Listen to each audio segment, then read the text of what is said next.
So let me just say first, in case you've noticed that there's been a lot of NBA talks lately and not as much my GMs, that's just because we're like in the thick of NBA talk season. I mean, we had the NBA Finals, we had the NBA Draft, we have free agency going on right now, there's significant transactions, so I like talking about it, people like watching it, But anyway, the New York Knicks, they've done a lot this offseason. They've acquired quite a few guys who have gone through some injuries, perhaps have their better days behind them, but at the same time, if they can come at least close to what they once were, New York could definitely be a problem this season. Let's start with Derrick Rose, who, of course, the MVP at one time for the Chicago Bulls, and I mean, if it wasn't for the injuries, this guy would be probably at least a top 10 player in the NBA, possibly top 5, because super athletic and able to jet up and down the floor like something we'd never seen before, and attacking the rim like a crazy person. We know how good Derrick Rose was, but then he had some injuries, and now a bit tentative going to the rim. I think he only dunked the ball once last season. His jump shot has fallen off. Definitely a rough time in Chicago the past couple of seasons for Derrick Rose, so now he's in New York. Also acquired Joakim Noah. At one time, Noah was, I believe, 4th or 5th place in MVP voting, Defensive Player of the Year, could defend almost all 5 positions, fantastic passer for the center position. Joakim Noah was kind of like a basketball nerd's dream when it came to the perfect type of center. But then he's had some injuries himself, and he was looking pretty slow in Chicago last season. Still a good rebounder, but definitely not what he once was. It didn't help that they had him coming off the bench. Carmelo Anthony, he's getting up there a bit in age, but when it comes to scoring and with a little bit of motivation, not many guys in the NBA better than Carmelo Anthony. So how do I think this whole thing is going to go for the New York Knicks? I mean, a big chunk of it is just where these guys are in their career. I mean, if Derrick Rose is still going to be tentative and still can't hit a jumper, it's going to be pretty tough for him to be successful. But at the same time, I think the team he has around him are the type of guys who could complement him really well. I mean, first you got Carmelo Anthony, who's a fantastic off-ball player.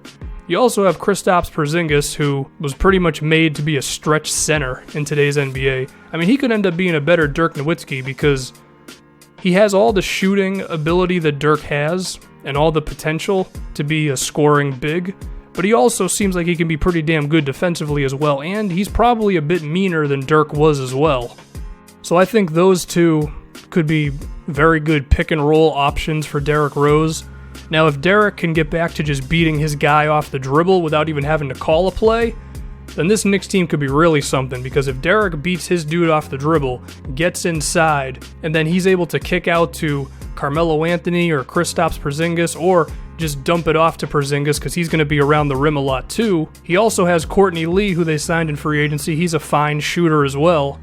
Some very good things could happen, and I think it starts with Derrick Rose because he's going to be the guy with the ball in his hand the majority of the time. We can also talk about Joakim Noah. Finished, 5th in MVP voting one year, I believe. I mean, he pretty much carried the Bulls when Derrick Rose was injured.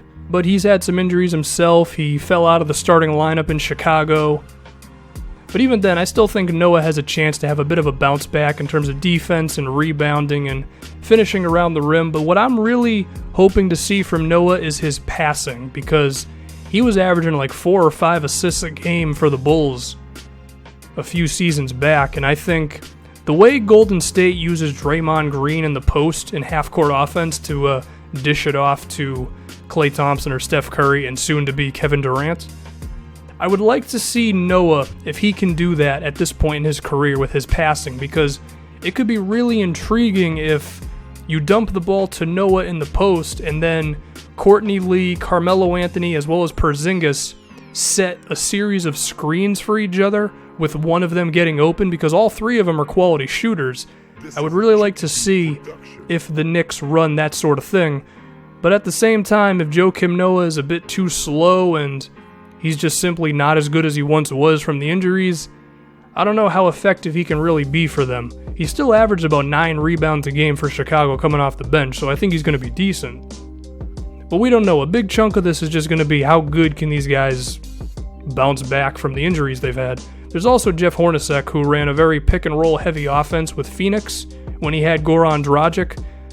Derrick Rose fits the bill, but once again, just depends on which Derrick Rose we get. I mean, he's another season removed from injury, and he's going to have a full training camp with these New York Knicks, so that's cool. But you got to be able to turn the corner, you got to be able to go downhill, you got to be able to beat your defender off the dribble, and if Derrick Rose can do that, I think New York could definitely be a scary team. They also signed Brandon Jennings. I mean, he's never shot well from the field, but given that he's going to be coming off the bench, it kind of works. But then at the same time, Jennings could just kill you by missing like 7 dumb step-back jumpers in a row. I don't know. And I just mentioned Brandon Jennings a second ago off the bench.